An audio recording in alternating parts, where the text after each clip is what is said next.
Apa yang ingin Ya, mau Anda tanggapi? Silakan. mungkin saya agak terusik dengan background abang ya. Oke. Quran bersaksi bahwa Muhammad takut kepada manusia. Mm-mm. Landasan abang ngomong gitu gimana? Al-Quran, Bang. Abang punya Al-Quran? Gimana? Abang punya Al-Quran di rumah? Oh, punya. Oke, coba dibuka, Bang, Al-Qurannya. Biar saya tunjukin landasannya. Bentar ya. Oke, silakan, Bang. Karena banyak sekali orang Islam itu suruh buka Al-Quran itu nggak mau, Bang. Kebetulan saya nggak di rumah nih, Bang. Nah, kan nggak mau kan? Bentar ya. Ya sebentar. Fis, pinjam Al-Quran kok, Fis. Ada Al-Quran di atas. Ada Al-Quran di atas. Bentar, Bang ya. Oh, boleh, boleh. Mudah-mudahan ada terjemahannya, Bang ya. Kalau nggak ada terjemahannya nanti pusing lagi kita. Iya. Saya tunjukkan dasar-dasarnya, Bang ya. Boleh. Gimana? Ya itu, kalau udah ada Qur'annya, dibuka dulu Quran surat Al-Ahzab nomor yang ke-37. Saya buka Google aja boleh? Boleh, sama saja, sama. Silakan. Boleh. Al-Quran kan sudah ada yang online. Cuman Yusuf PI yang ingin membawa umat muslim kembali kepada kertas. Iya gitu.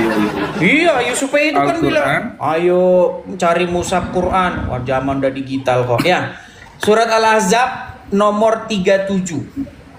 Al-Ahzab. Iya, nomor 37. Oke. Lihat. Silakan dibaca.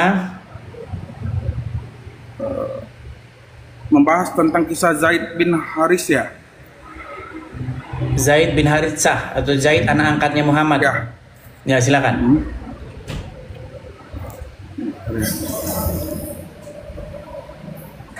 Dibaca, Bang, jangan bisik-bisik, Bang. Enggak, saya baru buka, bentar. Iya, tapi jangan bisik-bisik. Maka ketika Zaid telah mengakhiri keperluan terhadap istrinya, enggak, baca dari ayat pertama dong. Mana? Dari atas dong, jangan di dari tengah-tengah. Pertama.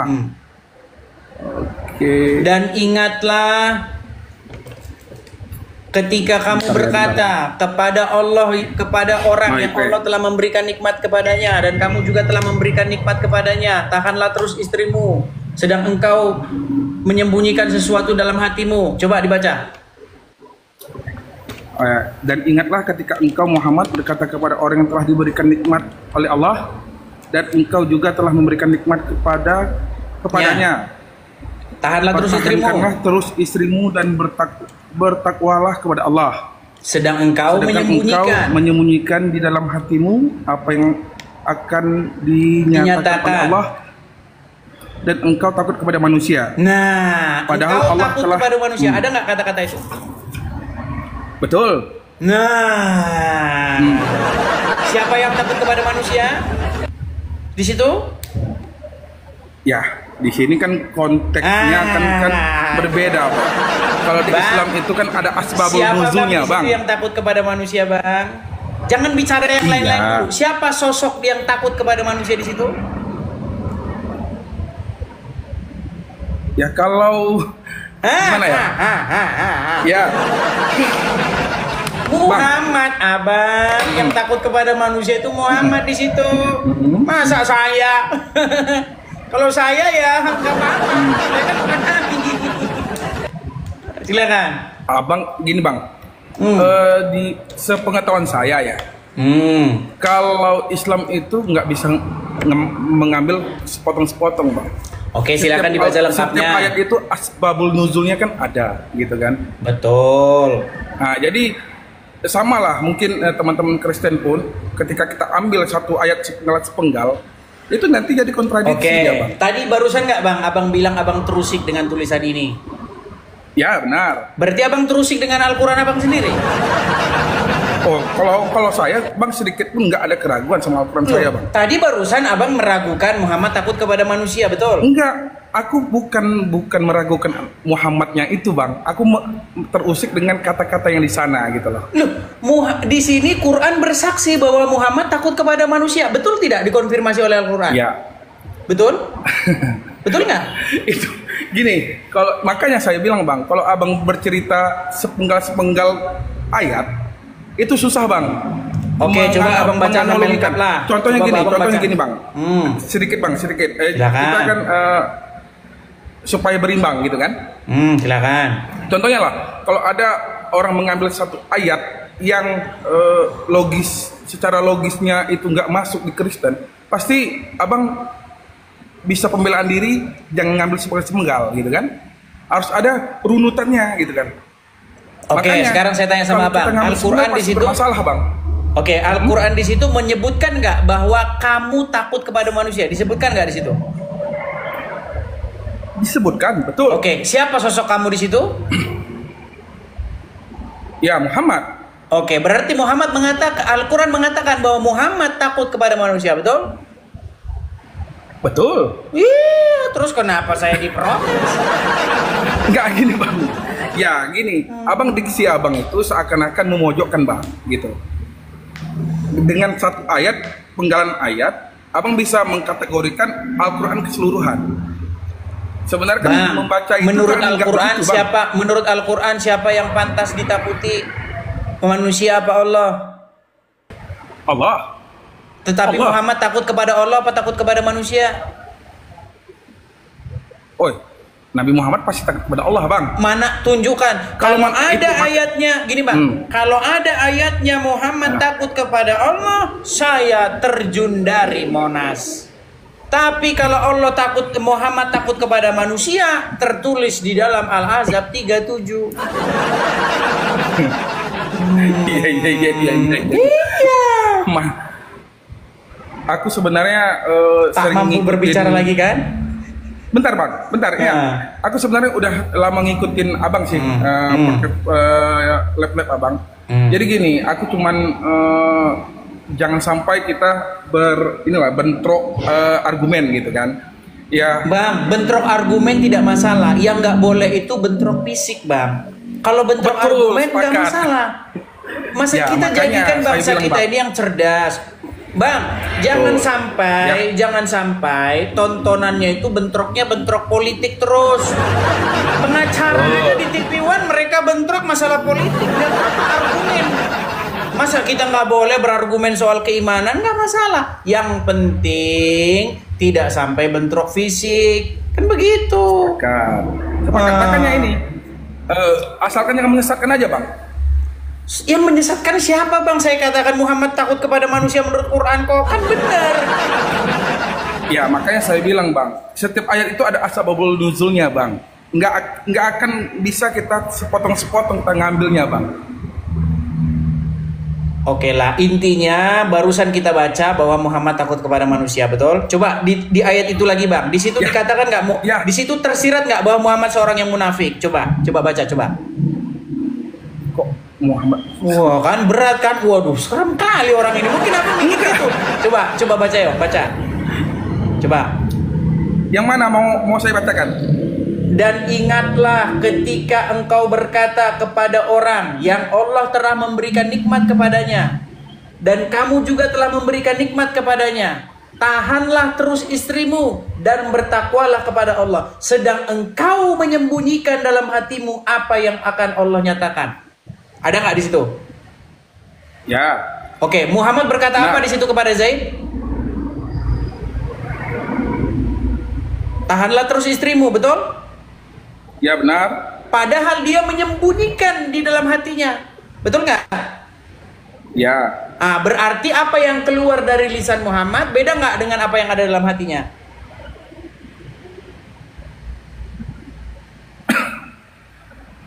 Beda kan?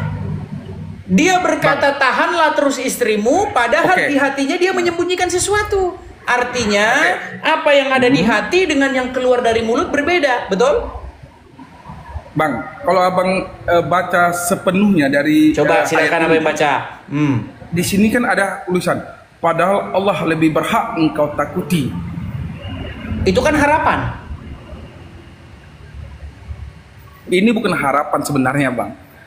Kalau secara konteks secara Islam, kita merunut itu Allah itu tetap yang kita takuti bang. Bentar bang, Nabi Muhammad itu adalah panutan kita bang. Nggak ada kata lain. Kita pun nggak ada akan menyembah Nabi Muhammad bang. Nabi Baik, Muhammad saya tanggapi ya. Allah, bang. Saya tanggapi dulu sebelumnya. Di situ apa yang keluar dari lisan Muhammad dengan apa yang ada dalam hatinya berbeda nggak, Bang? Kalau menurut saya enggak sih, Bang. Coba baca lagi pelan-pelan. Tahanlah terus istrimu dan bertakwalah kepada Allah. Itu ucapan Muhammad kepada Zaid, supaya Zaid itu mempertahankan istrinya. Betul? Padahal engkau sembunyikan di dalam hatimu sesuatu, betul? Betul. Artinya apa yang diperintahkan untuk dikatakan tidak dikatakan, dia malah mengatakan yang lain, betul? Dia sembunyikan itu dalam hatinya, betul? Betul. Nah, sekarang saya tanya sama Abang, apakah yang disebut apakah orang yang mengucapkan sesuatu yang berbeda dengan apa yang ada dalam hatinya? Munafikun, betul? Ya, itu yang saya bilang, Bang. Ya, itu yang saya bilang, Bang. Munafikun, apa yang keluar dari hatinya, dari mulutnya berbeda dengan apa yang ada dalam hatinya. Sama seperti emak-emak tetangga sebelah. Betul? Oh. Ya, makanya saya bilang, Bang, kalau kita berbenturan dengan Al-Quran dan analogi, Bang, ini nggak akan ketemu titik temunya, Bang. Gitu, makanya saya, ya gimana ya, kalau saya melihat, Bang, kalau Abang kan mengambil, kembali lagi, Bang, Abang mengambil sepenggal dari ayat itu, Bang. Makanya asbabun nuzulnya itu Abang nggak tahu sejarah ayat itu turun kenapa. Saya tahu persis, Bang. Saya tahu persis. Jadi ceritanya begini. Dahulu Muhammad itu mengambil seorang anak angkat, namanya Zaid. Ya. Sampai suatu waktu Muhammad itu mengambil seorang perempuan untuk dinikahkan dengan Zaid itu, namanya Zainab. Nah, ya. Nah, tetapi sayang seribu sayang, istri pilihan Muhammad bukan pilihan yang tepat. Mereka rumah tangganya berantakan, kacau balau. Padahal, Bang, kalau Muhammad yang memilihkan jodoh, pasti umat muslim akan berpikir, wah, ini jodoh pilihan Nabi, ini jodoh pilihan Rasul, pasti tidak salah. Ternyata jodoh pilihan Rasul yang dipilihkan untuk anak angkatnya malah jodoh, ya mohon maaf, malah rumah tangga kacau balau, berantakan. Akhirnya mereka bercerai. Setelah mereka bercerai, istrinya anak angkatnya itu diambil jadi istrinya Muhammad. Itu ceritanya, backgroundnya. Gitu loh, Bang. Oke. Cukup dipahami. Iya. Siap. Memang luar biasa, Bang, ya di sini. Iya, saya itu ngomong nggak ada salah-salah, Bang. Bahkan saya bilang, saya itu 13 tahun mendalami agama Islam, Bang. Saya belum pernah ketemu ada orang Islam yang lebih ngerti Islam daripada saya. Seperti luar biasa itu. Ya. Iya. Bukan saya menyombongkan diri, karena saya memang nggak pernah ketemu orang Islam yang lebih ngerti Al-Quran daripada saya. Nggak pernah ketemu. Gimana? Contohnya kayak Abang ini. Gimana? Nah gini, Bang, kalau Abang mencari kesalahan dan mencari kelemahan, itu apa aja yang dibenarkan pasti salah juga, Bang.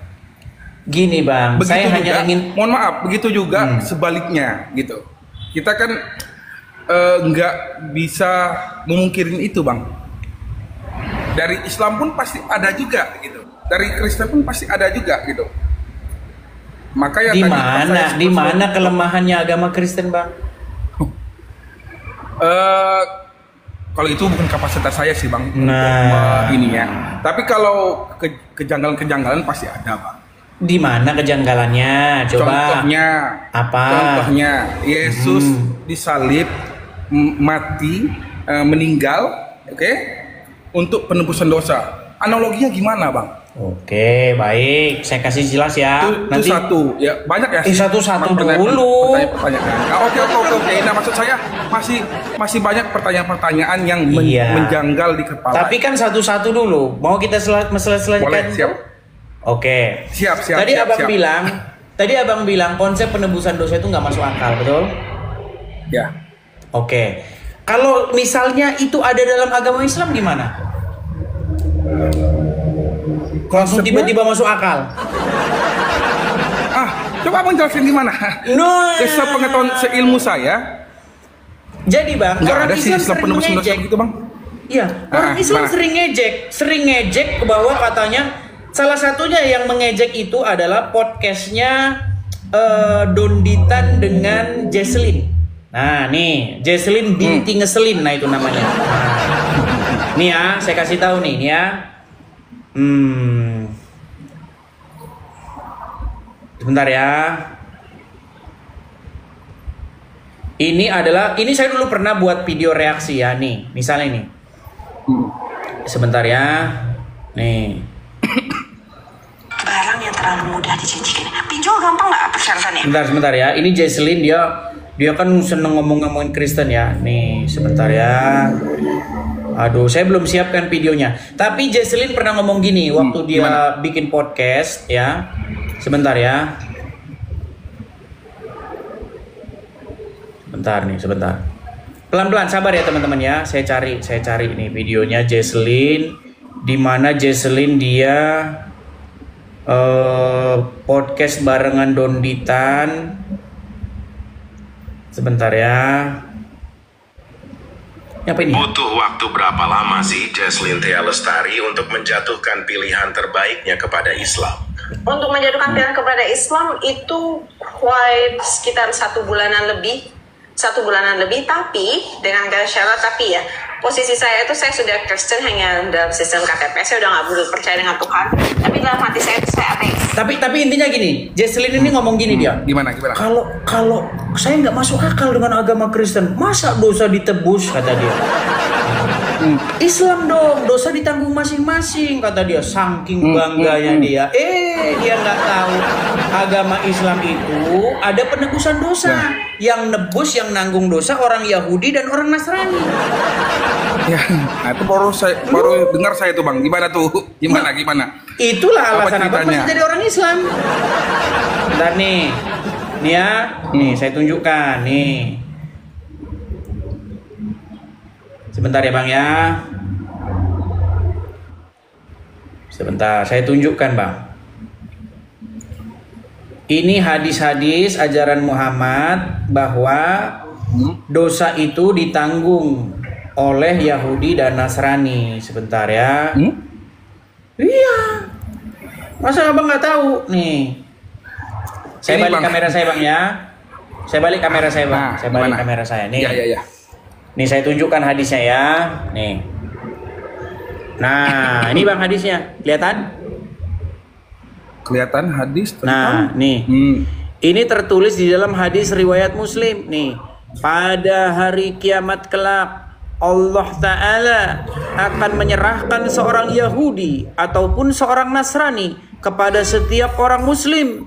Kemudian Allah Ta'ala akan berfirman, inilah penebusmu dari siksa api neraka. Jesslyn kagak tahu ini. Dengan bangganya dia bikin podcast. Ajaran penebusan dosa nggak masuk akal. Ternyata ada di Islam. Itu hadis bang ya? Iya dong. Riwayat Muslim ya? Iya, banyak bang, bukan 1 2 bang. Hadis ini banyak dan saya pastikan hadis ini sahih. Saya kalau ngomong nggak asal-asalan bang. Mabes Polri memantau saya ini. Saya tahu orang Mabes Polri lagi nonton tuh mereka tuh. Itu lagi nonton kan.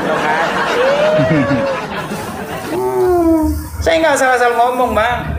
Nggak asal-asal ngomong. Nah, lalu bagaimana konsep penebusan di dalam Kristen? Gini bang. Gimana? Yang membenarkan, yang menebus itu nggak boleh dia sendiri punya hutang, punya kesalahan. Kita ini kan bersalah, betul nggak? Kita ini kan melakukan dosa. Sebuah manusia itu berbuat dosa, betul? Makanya semua manusia itu harus mendapatkan ganjaran atau penghukuman. Nah di dalam kekristenan tuh konsepnya sederhana bang. Gini, keadilan Tuhan tuh begini. Karena satu orang, Adam yang pertama, itu berbuat dosa, maka akibatnya itu semua orang itu menjadi kena imbasnya, kena dampaknya. Dosa itu telah menjalar kepada semua orang. Akhirnya saya, Anda, teman-teman kita, semua berbuat dosa. Kemudian ada Adam yang kedua, yaitu Yesus. Yesus tuh Adam yang kedua di dalam Bible. Manusia yang kedua, karena manusia yang pertama itu gagal. Gagal dia. Nah, manusia yang kedua berhasil. Dia tidak melakukan dosa. Nah, makanya kami ini ditebus itu dibenarkan oleh karena Yesus. Makanya darah Yesus itu membenarkan kami. Jadi ketika kami berdiri di takhta pengadilan, bukan kami lagi yang dilihat, tetapi Yesus yang berdiri di hadapan kami. Makanya Yesus itu sebagai juru selamat, penebus dia itu. Dia yang membayar karena dia tidak bersalah. Yang membayar itu nggak boleh punya salah, gitu. Oke. Ini Bang, dari pernyataan Abang ini kan ada timbul pertanyaan lagi jatuhnya. Apa itu? Silakan. Apa itu? Kalau begitu, contoh nih, seandainya seorang Kristen nih berbuat maksiat dengan sadar, dengan secara sadar gitu, berarti itu ditebusnya melalui darah Yesus gitu? Iya, tapi dia harus bertobat loh Bang. Gini, saya kasih tahu. Ini yang dikatakan Bible ya. Kamu sudah dibayar bukan dengan emas, bukan dengan perak, tetapi dengan darah yang mahal. Nah, barang siapa yang sudah dibayar, maka dirinya itu bukan punya dia lagi. Makanya kami ini setelah kami dibayar, ditebus, tubuh kami bukan punya kami lagi, tapi punya Yesus. Nah, ketika kami milik Yesus, maka kami melakukan apa yang Yesus inginkan. Gitu Bang. Sama Bang. Sama ketika perempuan bukan milik Anda, ya kan? Dia bebas melakukan apa saja yang dia mau. Tetapi ketika dia milikmu, maka dia harus hidup sesuai dengan aturanmu, karena dia sudah menjadi milikmu, sudah menjadi istrimu, kan gitu.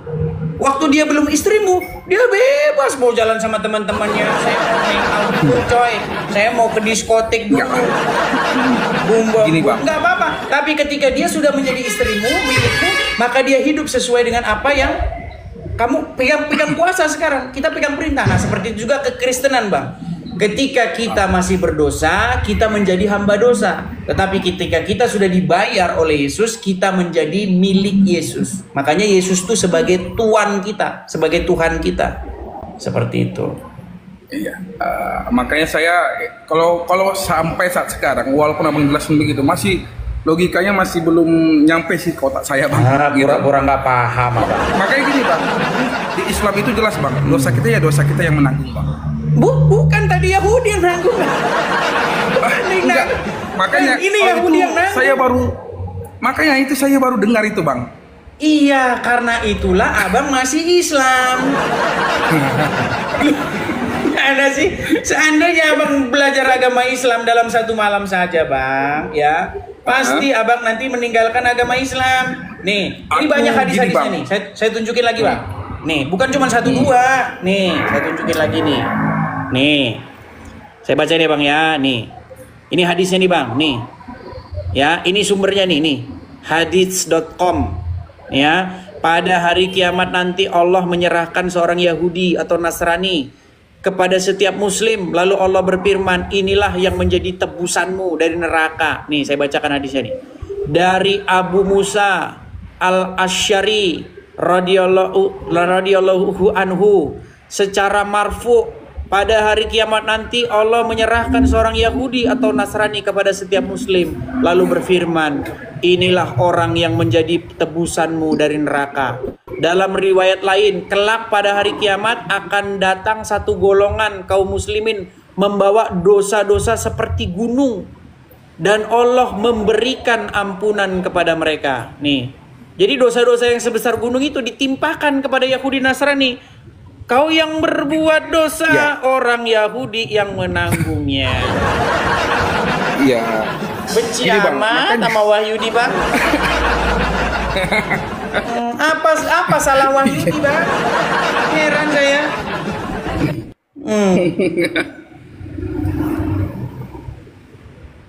Makanya Bang, ya, ketika kita kalau hadis yang abang sampaikan itu, jujur aku baru dengar dan baru lihat gitu. Iya, sudah seperti saya bilang Bang. Tahun umur aku, nah gitu.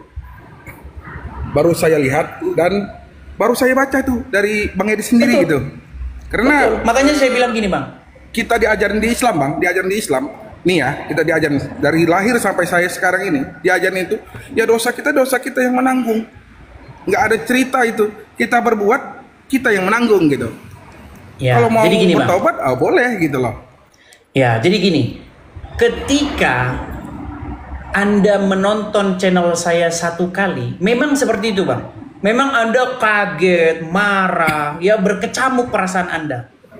Tapi nanti kedua kalinya Abang penasaran. Abang nanti penasaran, cari tahu ini bener nggak sih yang dibilangin orang. Karena nanti pasti cari tahu Bang. Karena zaman sekarang kan udah zaman internet Bang. Zaman dulu harus ke perpustakaan nyari literatur. Sekarang tinggal klik aja Google, ya kan? Nah, makanya Bang, sekali Anda menonton saya, Anda nanti akan marah, denial, mengingkari. Kedua kali Anda cari tahu, ketiga kali Anda mengiyakan, keempat kali Anda tidak percaya lagi agama Islam. Itu harapannya Bang ya. Ya, mungkin cukup lah Bang. Silakan. Mungkin ada beberapa pertanyaan lagi sih yang ingin saya tanyakan tentang Yesus. Apa itu Bang? Gitu. Apa itu? Masalah Tritunggalnya, gitu. Sebenarnya gini Bang, saya masalah apa itu? Gimana? Gini, banyak orang berdebat soal konsep. Silakan lanjut. Apa itu? Apalagi masalah apa lagi? Ya makanya masih banyak pertanyaan-pertanyaan masalah Yesus Bang sebenarnya. Macam-macam. Ya masalah gini Bang, intinya begini. Masalah, halo Bang? Ya. Agak-agak macam gini. Gimana, Bang?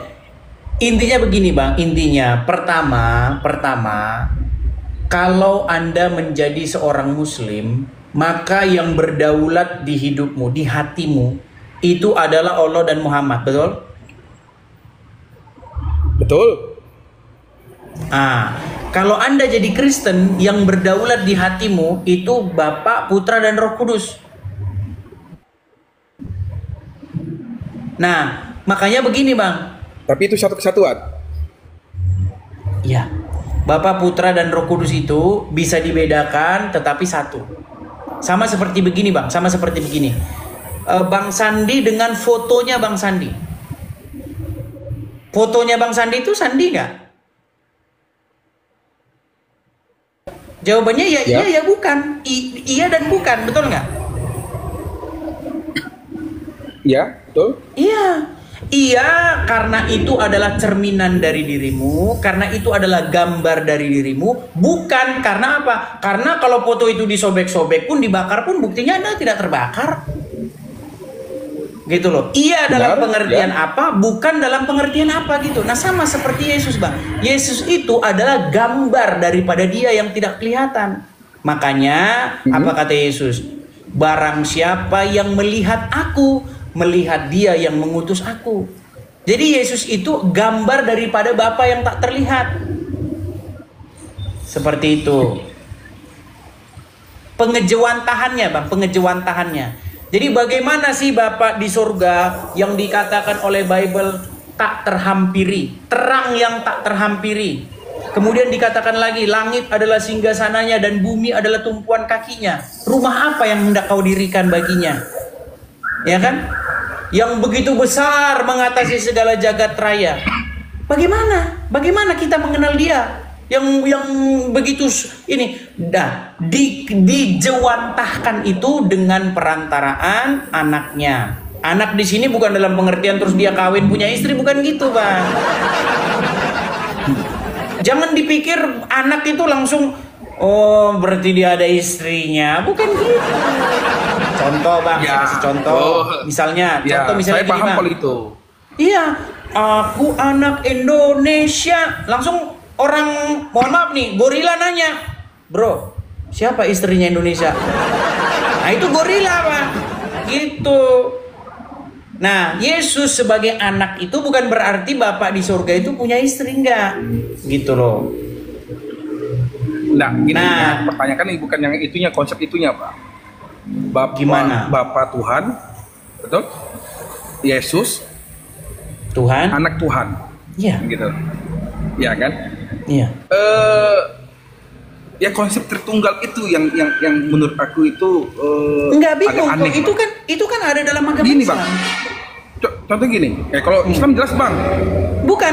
Yang seperti itu ada dalam Allah, agama Bang. Islam, Bang.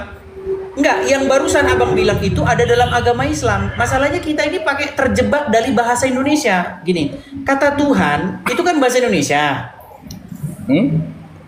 Bahasa Inggrisnya itu Lord. Bahasa Arabnya itu Rob. Nah, kalau Rob, Bang, banyak pengertian, Bang. Iya, tapi kan Rob juga. Coba kata Rob itu apa dalam Al-Quran? Arti terjemahannya. Nggak, gini, Bang. Kalau kita itulah kembali lagi kata Bang, terjebak dari bahasa Indonesia, Bang. Iya, makanya saya bilang gini, Bang. Di dalam agama Islam Allah itu Rob, Muhammad juga Rob. Betul. Kenapa Anda nggak bingung? Bang, sedangkan dalam agama Kristen, Bang, Yesus itu Tuhan, Bapa itu Tuhan, Anda langsung mendadak bingung. Gimana? Enggak. Dalam agama Islam kan ada kayak begitu. Soalnya kan Abang menyenggol Rob, Bang. Karena Rob itu penafsirannya itu kadang ada yang berbeda-beda, Bang. Nggak bisa disapurata sama. Oke, sekarang begini, Bang. Kata Tuhan itu di situ apa sih bahasa aslinya? Kurios. Yesus itu kurios, Bapak itu juga kurios. Nah, kurios itu, Bang, bahasa Indonesianya itu memang susah, bahasa Indonesianya nggak ada sebenarnya. Bahasa Indonesia dari kurios tuh nggak ada. Nah, kalau bahasa Inggrisnya Lord. Nah, Lord itu Tuan atau Tuhan sama aja itu. Nah, orang Indonesia Tuan sama Tuhan nggak sama. Gitu loh. Nah, kalau bahasa Jawa ada, Bang. Bahasa Jawa itu Gusti. Gusti. Makanya orang Jawa ketika dia memanggil yang di langit sana Gusti. Tapi yang duduk di singgasana raja itu Gusti juga. Jadi orang Jawa itu nggak pusing. Gusti ini telah meninggal dunia. Nggak pusing dia. Bahasa Inggris juga begitu. Lord Charles meninggal. Nggak masuk, nggak pusing dia. Tapi kalau bahasa Indonesia, Tuhan Yesus meninggal, dia pusing dia. Masa Tuhan meninggal? Gitu. Karena kata Tuhan itu sudah dikunci hanya kepada sosok tertentu. Padahal sebenarnya kata Tuhan itu artinya itu Tuhan itu. Tuhan itu ya Tuhan itu sebenarnya. Tahu. Saya tidak tahu. Sama itu sebenarnya. Tuhan sama Tuhan itu sama juga sebenarnya. Cuman orang Indonesia beda-bedain. Kalau di Islam, Bang, Rob itu kan, Bang, bukan untuk penyembahan aja, Bang. Iya, sama seperti kata bukan Rob. Tuhan aja, Bang. Iya, di Arab pun begitu. Rob itu bisa kepada manusia, bisa kepada Allah, bisa. Makanya kalau ada Rob meninggal nggak masalah dalam bahasa Arab. Tapi Rob yang Allah tidak meninggal. Tapi yang Rob yang Muhammad meninggal. Nah, begitu juga dalam kekristenan. Kata Tuhan itu kalau ditujukan kepada Bapa tidak meninggal. Kalau Tuhan yang dimaksud di situ Bapa di sorga itu nggak pernah meninggal. Yang meninggal itu anak yang menjadi manusia, firman yang menjadi manusia. Tuhan yang ditujukan kepada Yesus meninggal tetapi bangkit. Nah, bedanya Rob kami bangkit, Rob kalian masih ada dalam kuburan. Bentar bang. Gitu. Berarti analoginya begini ya, Bang, ya. Begini ya, yang mengenai Tritunggal tadi ya. Berarti Yesus diturunkan ke bumi adalah Tuhan berbentuk manusia. Ya. Di langit ada juga Bapa. Ya. Berarti ada dua dong. 3 sama Roh Kudus. Yang dilahirkan Maria gitu. 3 sama Roh Kudus, 1 belum ada Roh Kudus. Sama Roh Kudus saya. Iya. Sama Roh Dan Kudus. kalian ada 2. Itu gimana itu? Dan kalian ada 2. Oh, ada 2? Iya, Allah dan Muhammad. Enggak, Bang. Nah, gimana? Konsep kita enggak gitu, Bang. Muhammad ya sudah, sekarang gini. Sekarang segini. Gimana? Bagaimana caranya Anda mengikuti Allah tanpa ngikutin Muhammad? Bisa nggak? Muhammad itu yang diutuskan Allah. Enggak, segini Bang. Kita ini terjebak Islam, gini loh Bang. Gini, dengerin Bang ya, biar Abang paham. Gimana?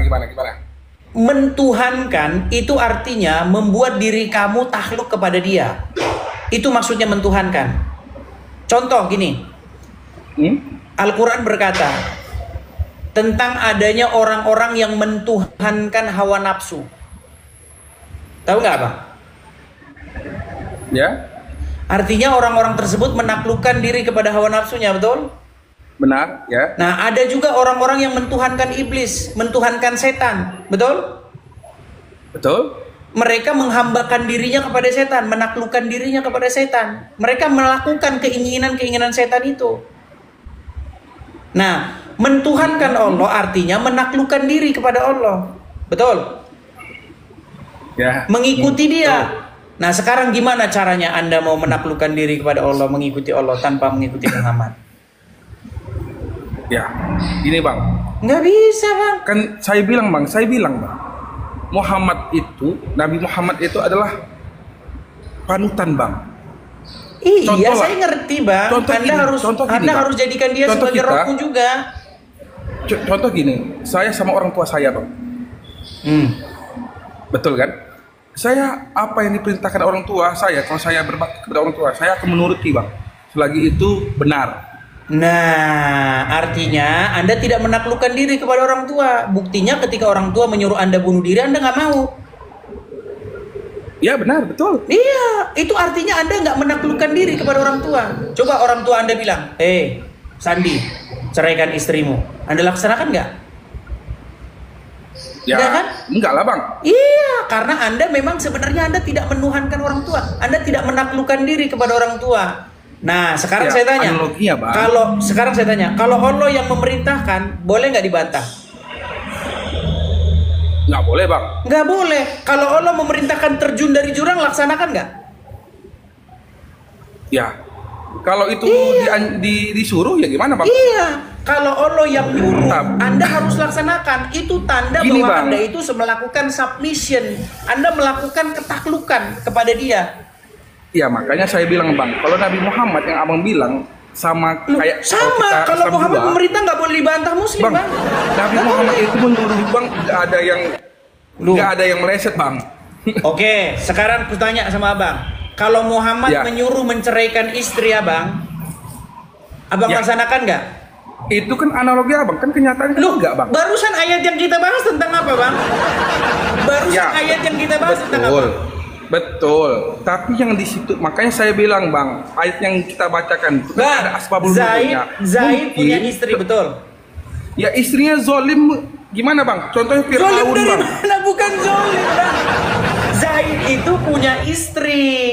Istrinya Zaid itu akhirnya diceraikan oleh Zaid dan jadi istrinya Muhammad. Paham? Sekarang saya tanya, Bang. Misalnya Muhammad perintahkan kepada Abang, ceraikan istrimu Sandi supaya istrimu menjadi istriku. Abang laksanakan nggak? Iya. Diam kan? Bang. Nggak, kalau Abang lari ke situ kan susah, Bang. Ini kan aku ceritanya kan berbeda nih, Bang. Aku kan ceritanya masalah Tritunggal nih, Bang. Dan gini loh, Bang. Gini, Tritunggal itu sederhana gini, Bang, ya. Bapak di sorga itu tidak terlampaui oleh akal dan pikiran kita. Dikatakan dalam Bible, tidak seorang pun mengenal, tidak seorang pun melihat Allah, tetapi anak tunggal Allah yang ada dalam pangkuannya, dialah yang menyatakannya. Jadi Bapa di surga itu menyatakan dirinya, menyatakan keberadaannya, bahwa dirinya itu ada, ya kan, bahwa dirinya itu mengasihi manusia, bahwa dirinya itu ingin menyelamatkan manusia, bahwa dirinya itu ingin memerintah di muka bumi ini menjadi raja, itu dengan perantaraan firman-Nya yang menjadi daging, namanya Yesus. Nah, makanya Yesus itu adalah pengejawantahan daripada Bapa di surga. Makanya kalau ikut Yesus sebenarnya sama dengan ikut Bapa di surga. Taat kepada Yesus sebenarnya kan taat kepada tadi kan Bapa Abang di udah surga. jelasin itu tuh, Bang. Udah Abang jelasin. Oke, aku terima itu penjelasan Abang. Tapi Abang menyamakan ke Islam, Bang. Loh, di Islam juga kan begitu, ada dua, Bang. kata Abang. Makanya aku bantah, di Bang. Islam Kalau Islam nggak bisa, Bang. Anda tidak bisa, Bang. Apakah Allah pernah menyatakan dirinya di dalam Al-Quran? Apakah Allah bicara langsung dalam Al-Quran? Yang ngomong kan Muhammad. Betul. Iya, makanya Muhammad itu sebenarnya di dalam agama Anda itu, dia itu pengejawantahan dari Allah.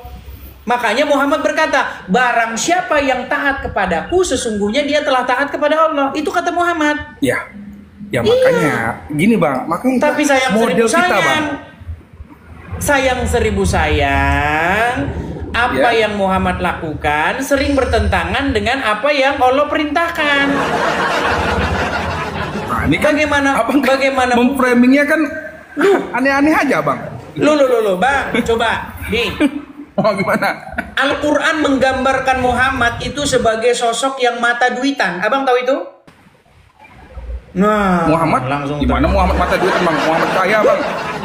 Lu, abang tahu Muhammad utang sampai sekarang belum dibayar untuk makan. Dia sampai menggadaikan bajunya, baju jirahnya untuk makan. Gimana? Ya. Nih, abang nggak tahu hadis itu? Nggak tahu? Waduh, banyak nggak tahunya bang. Ini saya tunjukkan bang ya. Tahu, saya tahu itu. Nah, saya tahu. Kalau itu saya tahu tuh. Oke, abang tahu Muhammad digambarkan sebagai sosok yang mata duitan? Pasti abang arahnya. Muhammad digambarkan sebagai sosok yang mata duitan dalam Al-Quran. Gimana? Arahnya lagi Nabi Muhammad menjarah sisa perang ya? Bukan. Nih, lihat nih ya. Nih, coba ya, lihat nih. Gimana? Aduh, nggak tahu dia. Nih, lihat ya. Surat Abasa ayat yang pertama. Dia, Muhammad, berwajah masam dan berpaling. Kenapa dia berwajah masam dan berpaling? Nih, saya terusin ayat selanjutnya. Kenapa dia berwajah masam dan berpaling? Kita lanjutkan ayat selanjutnya ya, ayat berikutnya. Nih, karena seorang buta telah datang kepadanya, Abdullah bin Umi Maktum. Nah, terus ayat selanjutnya. Nih, dan tahukah engkau Muhammad, barangkali dia ingin menyucikan dirinya dari dosa. Terus ayat selanjutnya. Atau dia ingin mendapatkan pengajaran yang memberi manfaat kepadanya. Nah, ini kata kuncinya nih. Perhatikan. Adapun orang-orang yang merasa dirinya serba cukup, maksudnya pembesar-pembesar Quraisy, ya, yang banyak duitnya itu, ya, yang berlimpah harta, maka apa responnya Muhammad? Nih, lihat nih. Maka engkau memberi perhatian kepadanya. Ini Bang Muhammad, kelakuan Muhammad dalam Al-Quran. Kalau ada pengemis buta, nggak punya apa-apa datang kepada Muhammad, muka Muhammad sepet bang, sepet.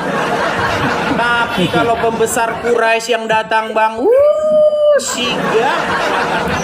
Maka engkau memberi perhatian. Inilah wajah Muhammad dalam Al-Quran bang.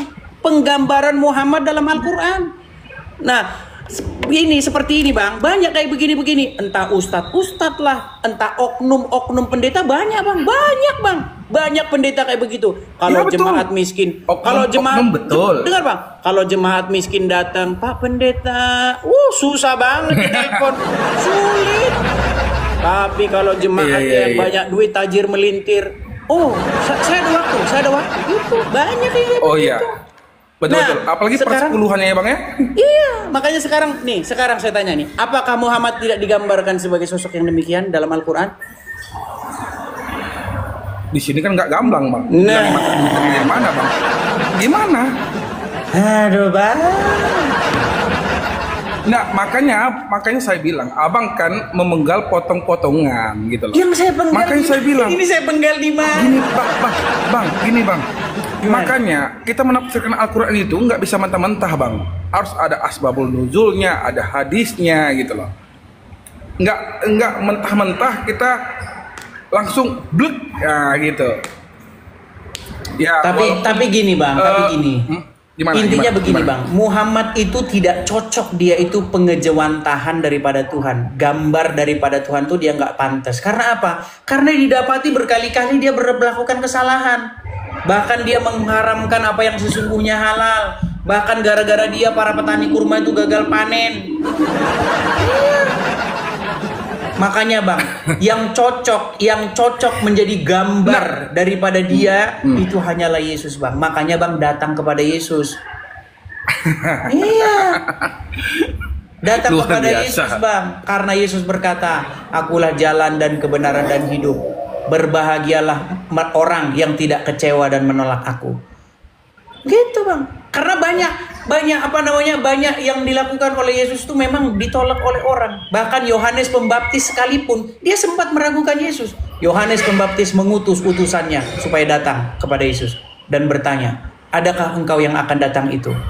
Apa jawab Yesus? Yesus nggak jawab iya atau tidak, enggak. Yesus jawab, "Orang buta melihat, lumpuh berjalan, tuli mendengar, orang mati dibangkitkan. Percayalah, berbahagialah mereka yang tidak kecewa dan menolak aku." Itu kata Yesus.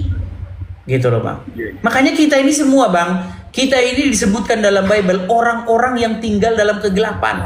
Disebutkan dalam Bible bangsa-bangsa yang tinggal dalam kegelapan telah melihat terang yang ajaib. Makanya, Bang, datang kepada terang itu, yaitu Yesus. "Akulah terang dunia." Wah, malah datang kepada Muhammad. Berarti Yesus bisa menggantikan Muhammad gitu, Bang, ya? Saya suruh Anda menggantikan Muhammad di hati Anda itu dengan Yesus. Karena yang berdaulat. Tuh, Yesus berupa nabi atau Yesus berupa berupa Tuhan nih? Gini, Bang. Gini ya, saya kasih tahu. Di hati umat Islam, yang duduk bertahta di hati orang Islam itu Muhammad dan Allah. Nah, ganti, Bang, ganti dengan Yesus, dengan Bapa di surga dan dengan Roh Kudus. Gitu. Iya, supaya yang mengendalikan hidup Abang itu Roh Kudus, bukan Muhammad. Kalau Muhammad yang mengendalikan hidup Abang nanti punya duit pergi ke Arab, menciumin batu di sana. Ya memang itu, Bang. Menciumi batu itu nggak wajib, Bang. Loh, Bang, umat Muslim berbondong-bondong ke Arab nyiumin batu loh, Bang. Bang, ya berbondong-bondong. Itu kan kalau pemikiran saya itu nggak wajib, Bang. Itu karena Nabi Muhammad aja mencontohkan, Bang. Makanya diikutkan, tapi tidak diwajibkan. Gitu. Yesus nggak pernah, Bang, cium-cium. Bang, Yesus nggak pernah cium-cium batu, Bang. Muhammad dia cium-cium batu. Tahu nggak, Bang? Di dalam Al-Quran, barang siapa yang melakukan perbuatan mubazir, maka itu sahabatnya setan. Betul nggak? Betul. Nah, perbuatan mubazir itu adalah perbuatan setan. Betul. Sekarang saya tanya, Bang, nyiumin batu fungsinya apa? Nggak ada fungsinya. Muhammad nyiumin batu nggak? Ya, betul. Berarti dia melakukan perbuatan mubazir nggak? Kalau saya sih bilang itu mubazir sih enggak sih, Bang. Nah, tadi katanya mubazir, sekarang nggak mubazir. Enggak, gini Nabi Muhammad itu mencium batu, sedangkan aja sahabat Nabi Muhammad, Bang, Umar bin Khattab, Bang. Iya, Umar bin Khattab berkata, "Sesungguhnya engkau hanyalah sebongkah batu. Kalau saja Rasulullah tidak menciummu, maka aku tidak akan menciummu." Umar bin Khattab saja. Iya, Umar bin Khattab saja di akalnya berontak, di hatinya berontak. Ini kan cuma batu doang, ya kan? Yang tidak dapat mendatangkan mudarat, yang tidak mendatangkan bahaya atau manfaat, betul. Tapi tidak menggoyangkan keimanannya, Bang. Maksud saya begini, Bang, Umar bin Khattab saja di hatinya bergolak, ini batu kok dicium-ciumin, tidak dapat mendatangkan manfaat atau bahaya. Tapi karena Rasulullah menciummu, maka saya menciummu. Artinya Umar bin Khattab tahu bahwa itu perbuatan mubazir, nggak mendatangkan manfaat, nggak datangkan bahaya. Padahal dalam Al-Quran dikatakan apa? Barang siapa yang melakukan perbuatan mubazir, maka itu sahabatnya syaitan, betul? Ya. Ayat itu betul. Nah, Muhammad melakukan perbuatan mubazir nggak? Kalau saya sih nggak mubazir itu, Bang. Terus apa manfaatnya cium-cium batu? Mubazirnya apa? Iya, mubazir. Oke, sekarang saya tanya apa manfaatnya cium-cium batu, coba? Nggak ada manfaatnya, Bang. Iya, berarti mubazir nggak, Bang? Itu sama kayak begini loh, Bang. Ini ada botol nih, botol aqua nih, ya kan? Ini ada botol aqua. Nah, botol-botol aqua ini misalnya kayak gini. Nggak ada manfaat ini, tapi kayak gini. Ini gini terus, orang datang dari Afrika gini-gini, orang datang dari Indonesia gini. Ini perbuatan mubazir, Bang. No, karena nggak ada gunanya, nggak ada manfaatnya, gitu loh. Nah, bayangkan, Bang, berapa banyak rakyat nabung puluhan tahun sampai sakit pinggang mencari uang untuk pergi ke Arab nyiumin batu. Nah, konsepnya pergi ke Arab, ke Mekah, Bang, bukan untuk nyembah batu aja ya, Bang? Bang, di dalam Al-Quran gak ada, Bang, perintah untuk naik haji ke Mekah, Bang. Gak ada. Di dalam Al-Quran itu diperintahkan untuk naik haji ke Baitullah. Gak ada. Baitullah di Mekah itu gak pernah ada dalam Quran. Baitullah itu tempatnya bukan di Mekah dalam Quran, di Baka. Tapi orang Islam edit Baka jadi Mekah. Makanya saya bilang, Bang, enggak begini, Bang. Makanya saya bilang, Bang, dari awal saya ngomong, kalau kita mencari kelemahan, ya nggak ada habisnya, Bang. Bang, saya ini bukan mencari kelemahan, gini, Bang. Saya bicara saya masuk ke sini, saya mau mencari ilmu dan pengetahuan, nah gitu kan. Bagus lah kalau seperti dari itu. Dari versi Kristen gimana, dari versi Islamnya gimana. Saya masuk saya sering nonton hampir tiap hari loh, nonton Abang gitu. Iya banyak, Bang, yang muslim pada nonton saya semua sekarang, Bang. Kalau Ustaz ceramah mereka udah bilang nggak denger nonton di TV gitu. Mereka udah begitu sekarang. Lu iya memang fakta kok. Dia ketawa dia kan. Enggak gini. Jadi memang saya ini itu, dibenci tapi dirindu, Bang. Jangan salah. Oh, gini, Bang. Benci tapi rindu juga. Kalau saya senang kali, Bang. Perbedaan itu ada, tapi untuk mencari benang merahnya, Bang. Ya, intinya yang saya bilang begini, Bang. Al-Quran sendiri memerintahkan kok bahwa disuruh beriman kepada Injil. Nggak salah, artinya nggak salah kalian beriman kepada Injil. Makanya di rumah-rumah orang Muslim itu harus ada Injil di situ. Jangan malah kitab-kitab yang sesudah Al-Quran. Tapi kan di rumah Muslim, loh. Kalau kita main ke rumah orang Islam, Bang, di rumahnya kitab-kitab sesudah Al-Quran yang banyak. Contoh Bukhari yang bilang Muhammad nyuruh minum air kencing hewan. Ayo, apalagi kitab fikih, kitab kuning, kitab yang bilang Muhammad kena sihir. Kan kitab-kitab itu yang ada di rumah orang Islam. Padahal Al-Quran memerintahkan beriman kepada kitab yang sebelumnya, sebelum Al-Quran. Tapi orang Islam malah beriman kepada kitab-kitab sesudah Al-Quran. Karena apa? Karena baca Qurannya sambil koprol. Jadinya kebalik. Enggak gitu lah, Bang. Konsep enggak gitu, Bang. Konsep pemikiran enggak gitu juga, Bang. Konsep pemikiran, makanya saya bilang, Bang, setiap di tulisan Al-Quran itu ada asbabul nuzul, ada hadis. Makanya kalau kita baca Al-Quran, mentok dia di situ aja, nggak akan connect dan nanti, Bang. Ada beberapa yang nggak connect gitu. Makanya ada runutan-runutan. Tapi Al-Quran mengatakan loh, Bang, bahwasanya Al-Quran itu lengkap, teliti, menjelaskan segala sesuatu. Tapi sayang, memang orang Islam gak ada yang percaya, Bang. Nih, ini saya kasih tunjuk ya, Bang, ya, ayatnya ya, biar Abang baca nih. Coba Abang baca nih. Kelihatan nggak di sini di layar? Kelihatan? Alif Lam Ra. Inilah kitab yang ayat-ayatnya disusun dengan rapi, kemudian dijelaskan secara terperinci. Terperinci, Bang. Tapi kalau orang Islam bilang Quran itu nggak rinci, Quran itu cuman menjelaskan umum-umum. Rinci. Quran bilang Quran rinci, umat Islam bilang Quran tidak rinci, makanya pergi ke hadis. Hadis katanya yang rinci. Makanya saya bilang, Bang, setelah saya pelajari agama Islam, Bang, apa yang dibilang Ustadz kepada saya dengan apa yang saya temukan dalam Al-Quran nggak sama, beda. Dulu saya waktu pertama belajar agama Islam, Bang, saya belajar agama Islam, saya pelajari. Apa yang dibilang Ustadz dengan apa yang dibilang Al-Quran beda jauh, Bang. Makanya saya tinggalin berguru sama Ustadz. Gitu. Oke lah, Bang, kita sudah waktunya baru nih, Bang. Makan siang juga, nanti kita lanjut lagi kapan-kapan ya, Bang ya.